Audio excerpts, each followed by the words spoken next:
How's it going, everybody? It's Carlos, one of your hosts of the Bring on the Blitz podcast. I'm joined here with Rios. Rios, how's it going, bud?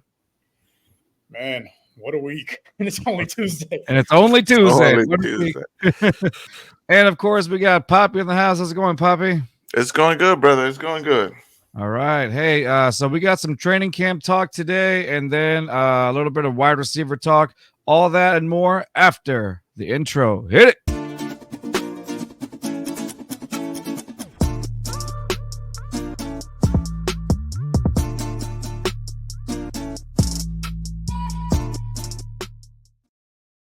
Hey man, so it's that time of the year where training camp is in the air, and you have a bunch of players that you may not recognize. Some numbers even duplicated, whether it's on offense or on defense.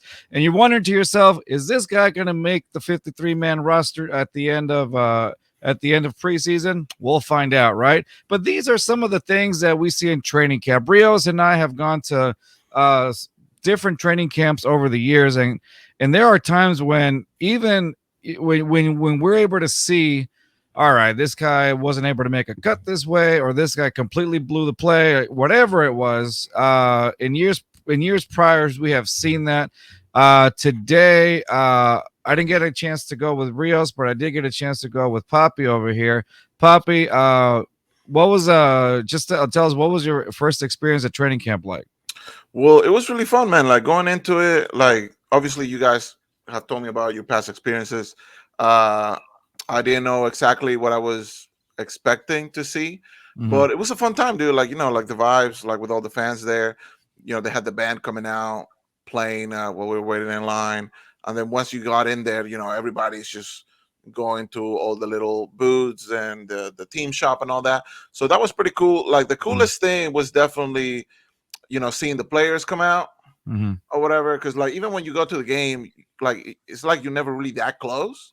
Right. So I feel like the fan experience with team training, I can see why it's so appealing. It's just because you get so much closer to the players. And it was a fun time, dude. We kicked it pretty much the whole time we was there. It rained, did come down at some point. It did. And it was coming down pretty hard. Rainy training camp. And for a second I thought they might cut it short. Which in essence it felt like they kind of did. Like I thought it was going to go for a little longer, but it was pretty fun, man. It was pretty good. We saw like a couple of nice plays. Yes. We saw mostly special teams. We did see like some of the quarterbacks, throwing like a couple of red zone plays. We saw Mills. We saw CJ, Keenum. It was pretty good. We saw Stephon Diggs, yes, as well. Looks good on that Texans blue. But yeah, it was like all around.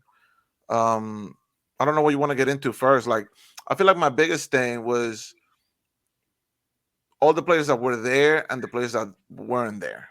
Right. So that perfect. Yeah, no, because Nico Collins was there, but he wasn't training. He was just vibing, which is cool. Like if I got paid that much money, I'll be vibing too. Yeah. Reason for that now. Protect your assets, sir. Yeah. Well, it looks like because I saw one of the interviews that after practice was that they look at some of the data from last year, and they are taking different approach this year when it comes to training camp. They're starting to rest some guys a little bit more, so they're available later on in the season versus them going all out every single practice and then missing 6-7 weeks. Yeah, the Texans have so many wide receivers that you don't necessarily need all of them to be in every single day of training camp for the fans. We know that they did the behind the scenes training camp last week for the media and stuff, but I guess for the fans, you don't really have to throw everybody out there. There was I know that when we were looking at to see like the players, a player that we didn't see obviously is Christian Harris, and I think what they're doing with him right now is they're just taking precautions with him, but we didn't see him up there, and I don't recall seeing Laramie Tunsil there. I don't know if you did. The whole O-line, I feel like was Tunsil was out, Titus was out, yeah. But it was still fun. It was a fun experience for sure. We did get to see digging a little deeper now into what we saw in training camp. We did get to see a lot of special teams plays like punting the ball, receiving. One of those. There was a particular border like trick play that we saw. That thing that Papi recorded. We posted it on the Bring on the Blitz Twitter. podcast Twitter.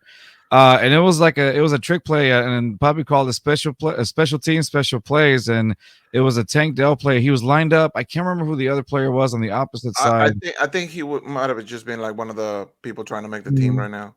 And so He go yeah, ahead, Papi. You describe it. 'Cause go for it. Go for it. yeah, so the ball was punted towards the person that the other player that was lined up next to Tank Dell. And then once he received the ball, both Tank and the other player are running straight forward, and then they kind of cross into each other. Tank and he gives the ball over to Tank Dell. Like a handoff back. Hands off, yeah, and then confuses some of the guys, and then Tank Dell is able to gain more yards. Maybe something that the Texans may end up using later on the field, maybe during special plays. We all know that Frank Ross is pretty decent at he's one of those guys that's a top special teams coach. So it wouldn't surprise me if we saw these types of, I guess, trick plays or whatnot on the field in special teams. He's got to have something up his sleeve in order to make that part. Remember, an entire football team is made up of three different parts. You got your offense, your defense, and your special teams. And some teams just forget about their special teams. And I think the Texans have a pretty decent special teams, along with with a great coach as well. So yeah, and then it's a lot of those things where like maybe they're just trying to try some new plays for the fans that are there. Because when they did the handoff, everybody was like got on their feet like clapping or whatever. Like everybody was so hyped. Another guy that I saw that I was excited to see, Dameon Pierce. Yeah, and we saw him a lot in special teams. He returned a couple of punts, and then he was mainly used as a blocker after the fact. So it's interesting, right? Because we did see a little bit of him in special teams last year. We don't know, with what's his name? Who the Cam Akers. Cam Akers coming into the mix.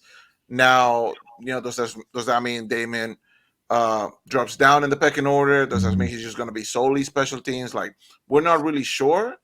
But from what little we saw, because we didn't see him run with the ball like in a running play, like right. So what we saw of him, I'm like, okay, maybe if he can use this as a confident boost, turn it around a little bit, like I don't see why. Like, what's the harm in it? Yeah, we saw Dameon Pierce in special teams. Now we also did see Tank Dell in special teams as well. So it kind of really, there's nothing really to speculate there. It's more like, okay, maybe it's just like you said earlier. It's just different ways of maybe how we can use these guys. We also saw Robert Woods catching a few punts, returning a few punts, and Sims as well. One of the wide receivers, but Sims is expected. I think he's one of those other wide receivers that is just, expected to be just primarily being a punt returner. I didn't see a lot of Ben Skoranek on special teams, but I did see him a little bit on the offense as well. So I guess they're just trying things out. We did see a few plays with Xavier Hutchinson in it, and Brevin Jordan, and CJ Stroud being like the guy, but I think they were switching in and out. Like the first, not the first drive, but like the first play, the first down or whatever was with like your main guys. Second down was with like your B guys or whatever. And I think they were just switching them out in it like that. So we saw a really cool play. It was like a Schultz corner route into the end zone, and CJ just picked him out perfectly. That was pretty cool. We saw him try it with Stephon Diggs, but I think he missed the throw just by a little bit. Yeah. Again, it's the first day of training camp, for the fans or whatever. So I'm sure they're just trying things out. Like I wasn't taking anything too like. Oh yeah, I don't think these you can take anything really. Like, oh, is this what's going to happen, or is this? What I mean? It was fun to see. It was fun to see. Like you said, it was mainly special teams. We did see some of the defensive drills a lot. We saw more of the defense on our side where we were sitting than the offense. Pretty cool. John Mechie was another one that was there, but he wasn't training on the field. Like he was just there for the fans and stuff. I got to talk to him a little bit when he was going around signing stuff. Him and Hutchinson. Both Both really cool guys. Very down to earth. I talked to, I think Rios and I talked to Mechie for just a little bit last year. Yeah. And he was a pretty down to earth guy. And then it was Xavier Hutchinson, like you said. Xavier Hutchinson was just great. So friendly. I told him like Texans are going all the way. He's like, we have to. We have to. Yeah. That's it. Yeah. And I'm like, yep. Yeah, we wished him a healthy season as well as we do to anybody, and he was very grateful for it. I was screaming at Mechie, 1,000 yards this year. 1,000 yards. He heard. I think he heard you. Watch. He scores 1,000 yards. Like, it's for that dude that was yelling at me at training camp. Yeah, it's for the guy that got lost and ended up on the field. You got to tell that story. Tell the story, Papi. Tell the story. So, we were sitting on first time there, by the way. First time. Yeah, it's my first time at training camp, right? So, like, we're sitting on the far right of the field, like as far away from the main entrance as you can, right? And by the main entrance, I had won like this hat or whatever, and they're like, in 30 minutes it'll be ready. Just come back and get it. After rain and everything, we decided to just sit down and wait. After about an hour, I'm like, okay, let me go see what this hat's all about. And the path that we took, it had gotten blocked by security when the players were coming onto the field, right? So now that the players were already on the field, it was like free to walk around. I'm like, okay, but I'll just go get my hat. I go get it. Carlos calls me. He's like, hey, they're starting to like do signing and stuff like that. If you want to come down, I'm like, bet. On my way back, I see that the path is blocked again. And I'm like, well, that's not supposed to happen. And like I said, it's my first time there, so I'm not sure like where to go. I see a lot of people gathering around because they want to see the players come back out. And I'm like, oh, Carlos has all my stuff over there and stuff. And I'm like, but I see that. I'm like, where's my mommy? But I see that they're letting a couple of people go through, and I'm like, okay, but I'm just gonna follow them. And this lady is like, oh, I have a bracelet, please let me through. And then the security lets her through, and I'm like, okay, I'm just gonna follow her because I also have a bracelet. Is it the same kind of bracelet? I didn't check, but neither did they, to be fair. So I just follow this lady, and she goes into like a second story type of thing, like bleacher stuff. And I'm like, that's not where I'm sitting. And then I look to my right, and then it's like the bleachers where we were, but like Carlos, like I said, it's like 100 yards on the other side. I'm literally on the other side of the field, like touching grass, right? And I see one of the defensive players walking right past me, and I'm like, I feel like I shouldn't be here right now. Eric's like, hey, bro, what you doing? And then some of the PAs and stuff, they looked at me like, sir, calling me sir. They're like, sir, where are you going? And I'm like, I don't know where I'm going, bro. Yo? Can yo? You should have pulled that and be like, no sé dónde estoy. Señora, yo vivo por aquí. No, and I was like, when she asked me, where are you going? I'm like, I don't know where I'm going. I'm trying to go over there, but I don't know where I'm going. And then she like asked like some like, I don't know if it was an intern or like, it looked like a really young dude. He's like, hey, can you please get him to wherever he needs to go? And then the guy is like as confused as I am, like, well, how am I supposed to get him where he needs to go? Like, he doesn't even know where he's going. Eventually, like, we just got security to let me through. By the time I got to Carlos, the bleachers were already clear. Like, everybody was like by the fence, lined up to get stuff signed. I'm just like, yeah, I was just in the field over there, man. Like, if I would have had my stuff with me, I would have tried to like sneak a signature here and there, but I don't know. I just felt so dumb, but it was fun, man. It was like that training camp, first time training camp experience. The adventures of Papi. Will Anderson hit him. You're about to get escorted by Will Anderson.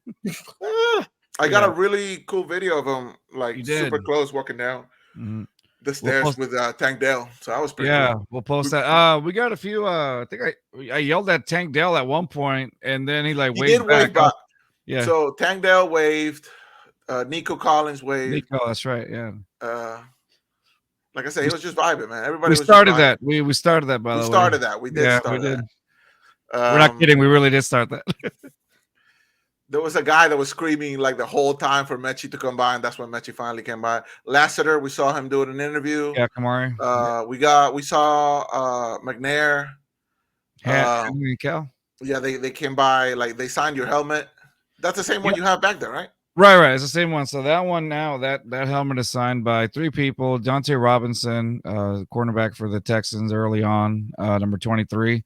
And then it's signed now, as of today, by Hannah and Cal McNair, who were so kind, by the way. I will say this. We posted a video of me asking Hal and Hannah, hey, what's your favorite taco? Or your We asked nothing but the hard-hitting questions. We asked the hard-hitting questions. What's your favorite taco? And then Hannah and Cal.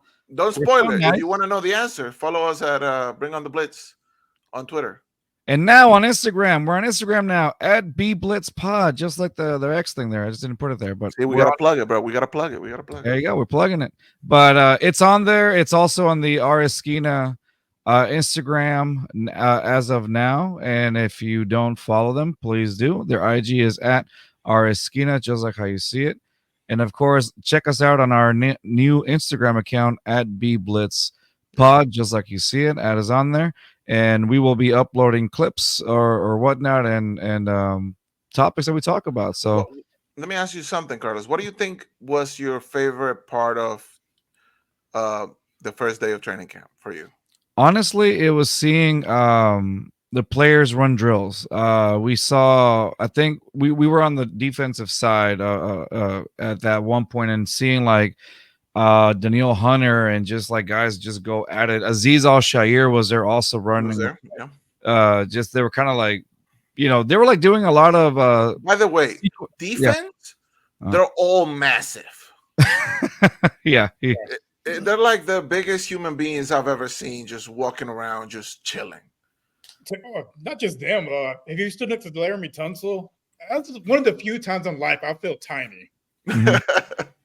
No, Laramie Tunsil, they're tall. Like they're massively tall. But like you said, tall and he's wide. I'm like, bro. But like you said, seeing the players was pretty good. I feel like my favorite part was talking to some of the fans, because everybody was there for the same reason. Everybody was there for the same like experience or whatever. It was pretty cool talking. Like everybody was like trying to get autographs or whatever. They're like, who they got over there? We're like, oh, D'Amico's over there. Like everybody just starts going that way. We almost got D'Amico to sign some more stuff, but he's a busy guy. Yeah. He has really changed the culture. The Houston Texans for Texans sure. announced that they were sold out. Their whole the regular season is sold out. That hasn't happened since 2019. That's crazy. Yeah, it's done a whole the whole brand has revitalized itself, and that's. You could see it last year because me and Carlos went to training camp in 2022. It was we probably could have got on the field. There was just zero energy. People there just because we couldn't get there in 2021, so they were just might as well check it out. Nothing better to do. Yeah. And last year, oh man, atmosphere was electric. Like you could feel like it was revitalized as far as the interest of the team. And when they were cleaning up, when most of the players had left already, they were cleaning up the field. There was a guy that picked up a helmet that one of the players left. That was like, "Yo, can I have that helmet?" And then he just laughed at me and walked away. Oh, okay. There you go. I like how he said laughed at me. Nice. He was like, "Nah, man, no. They got like 300 of them things back there.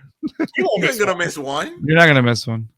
Yeah. No. Overall, back to training camp, it was fun seeing just how they're working out plays. Very situational type of drills that they were doing today. Like it's almost like what if scenarios. And that's usually what they do. Yeah. And a lot of those were like running plays or and whatnot. I want to bring it back to what you said about Dameon Pierce. I didn't see him.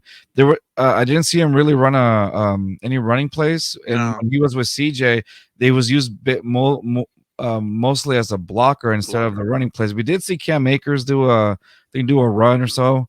We saw. I didn't see Joe Mixon on there. No, there was another one of the players that was in there.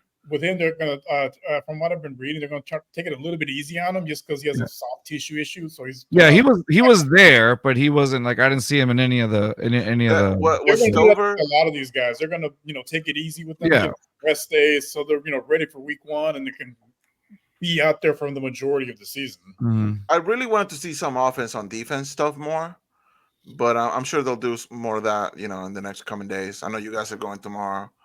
We're gonna see if there's anything different than what you and I saw today, Papi. Right.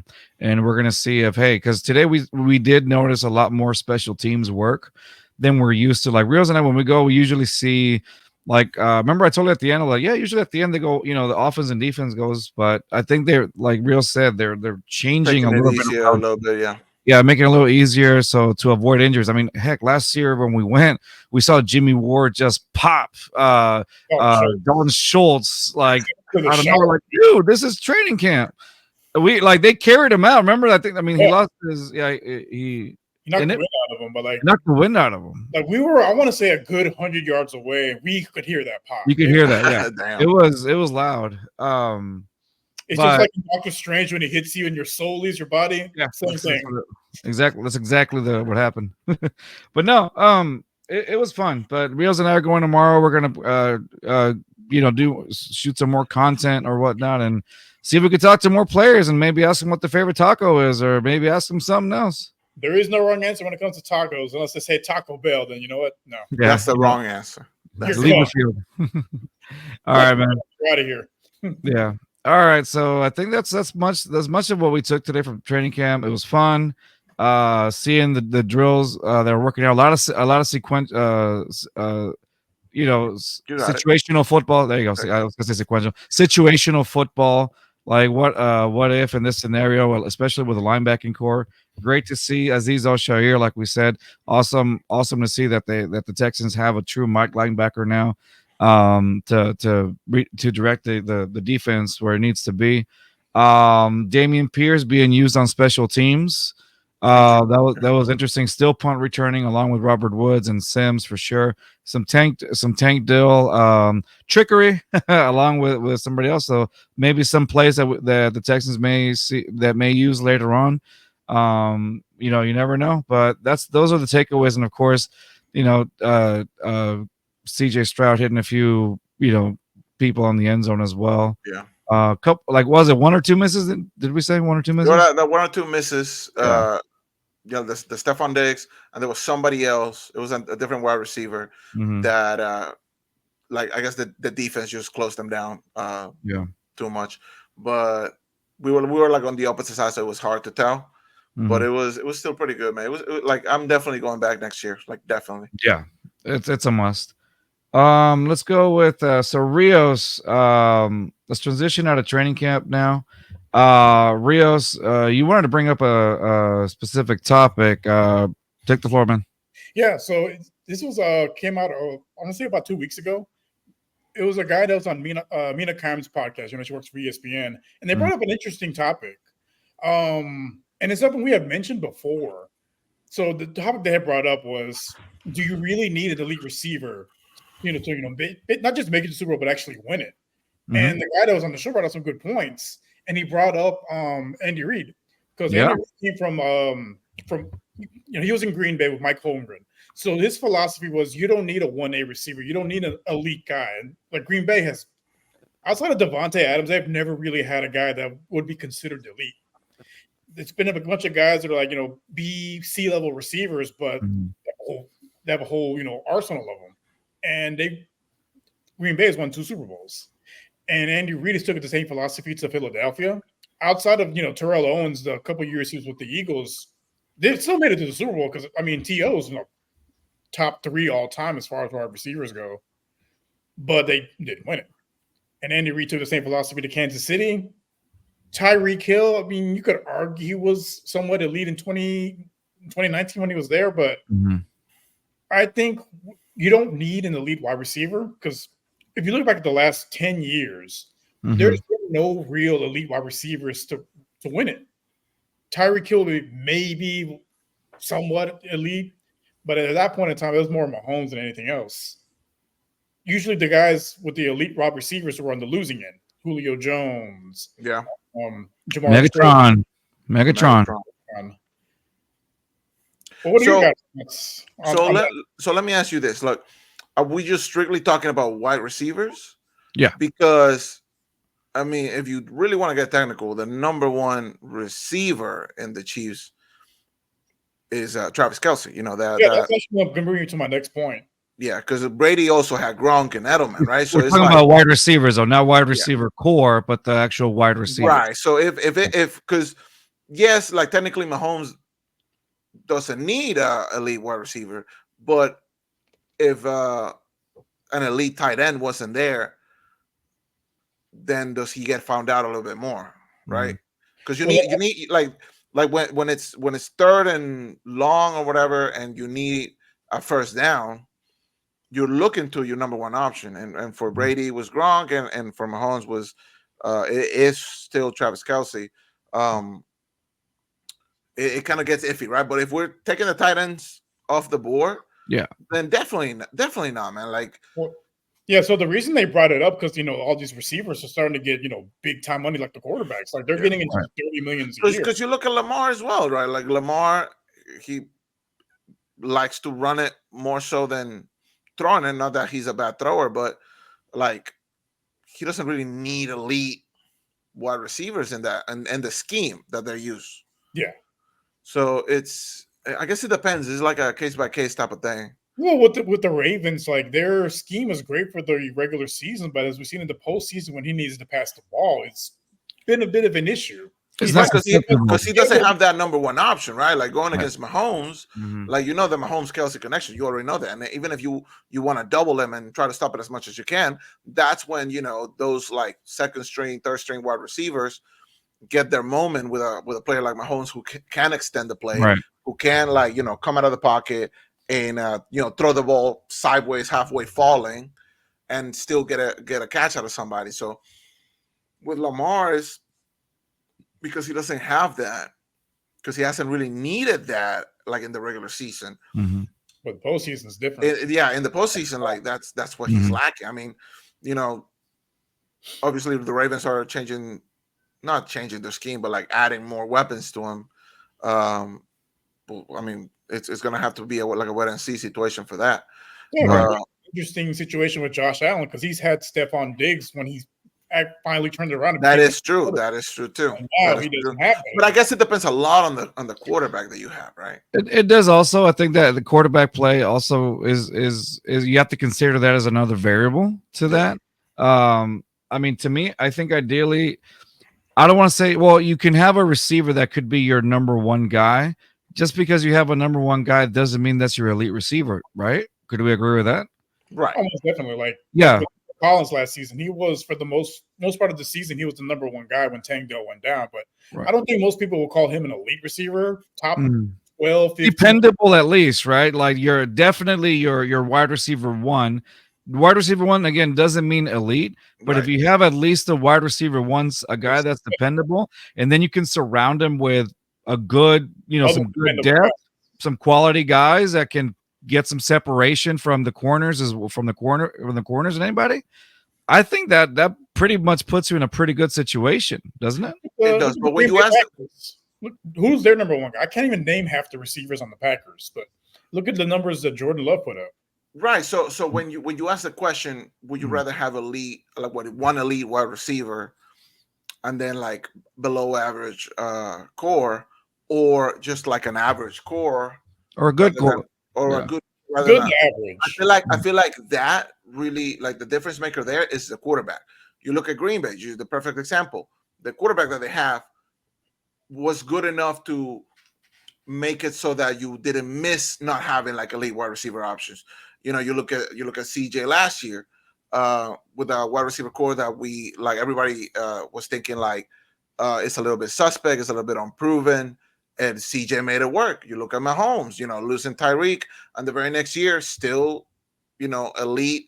He found receivers. He made receivers. Yeah. Exactly. So it yeah. really depends on your quarterback, because you can have one elite wide receiver or even a good core, but if your quarterback isn't up to par with that, doesn't matter what the scheme is, doesn't matter what the game plan is, it's just not going to work. So it feels like you're saying like if you have like your receiver, if you have like your good receivers, but your quarterback play isn't there, then there's more of the receivers and there's a quarterback. But Could it be like also where I'm trying to get the camera angle where it kind of balance there you go, where it balances kind of out a little bit, where you have to have more of the quarterback, and then maybe some of the receivers can kind of be a little bit like this. We need a base, right? We need like a base. base. We need a base. Like if we're talking about, give me a quarterback.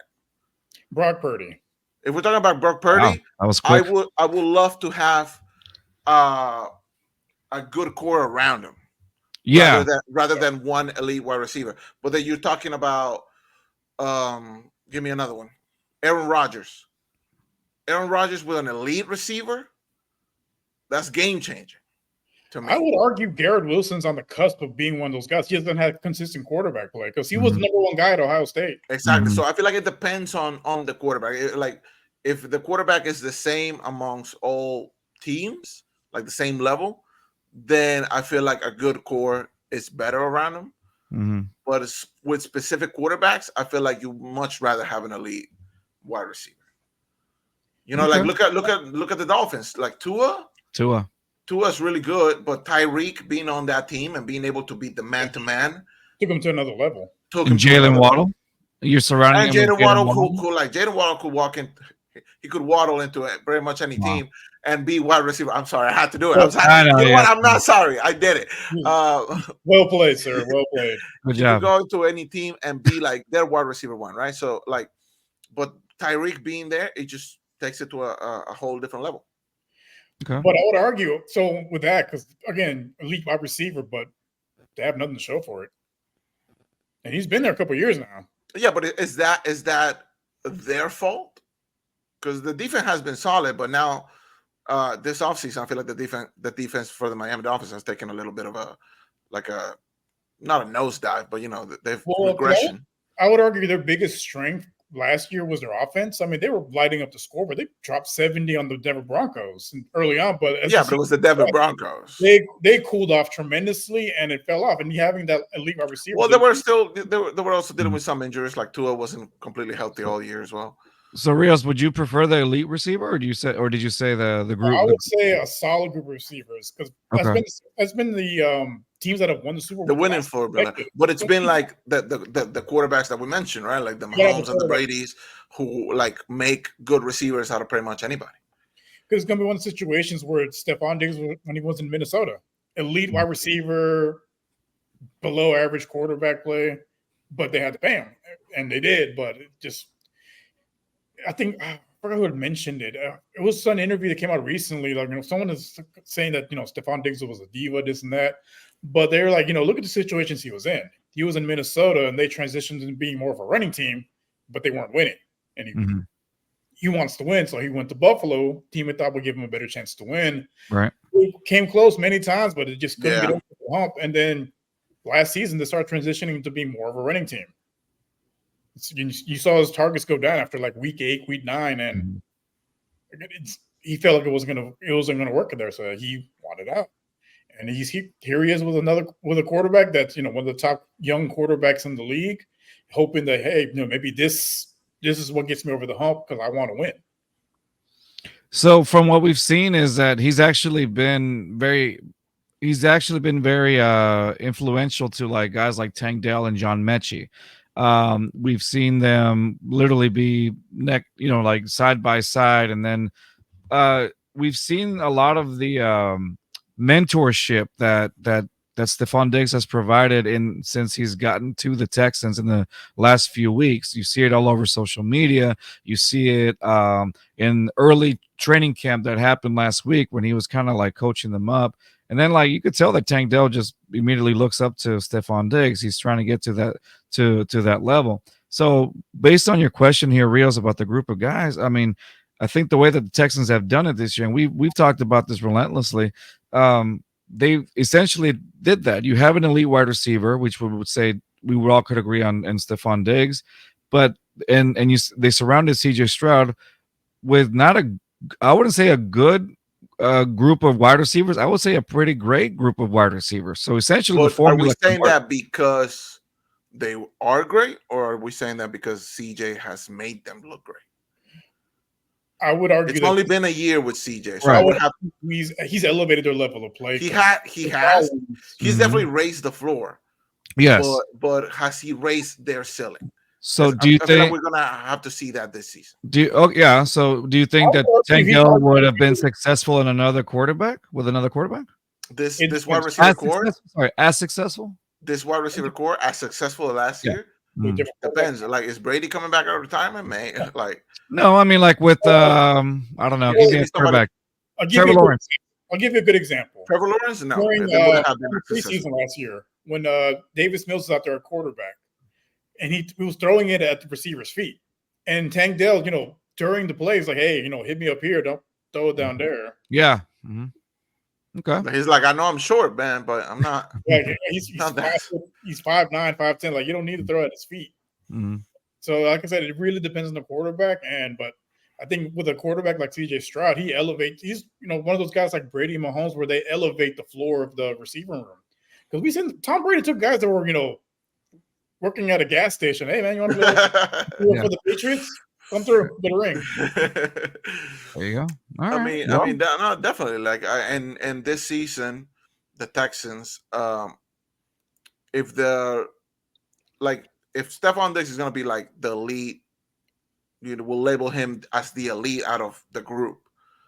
If all the other guys can play as good, if not just a little bit better than they did last year, the offensive power of this team elevates like to the elite level immensely. As long as everybody can stay healthy, right? Like Tank Dell, like Rio said, like him and Nico were basically like 1 and 2 pretty much the whole time till Tank Dell went down, and then Nico just took off with CJ throwing those 70-yard bombs and got Nico Collins paid. Not saying that like without him he doesn't get right. like a good contract, but does he get the same amount of money? I don't know. Like with Davis Mills or even Bryce Young if the Texans would have picked him. So it all depends, right? Like it's all like what ifs and different scenarios. But because a lot of these receivers they're going to have to get paid because Jamar Chase up for extension, Jefferson up for extension, Ayuk. I can definitely see Jefferson going somewhere else, and I'm excited to see that. Honestly, Yeah. I feel like Minnesota has had their chance, and losing Kirk and all like.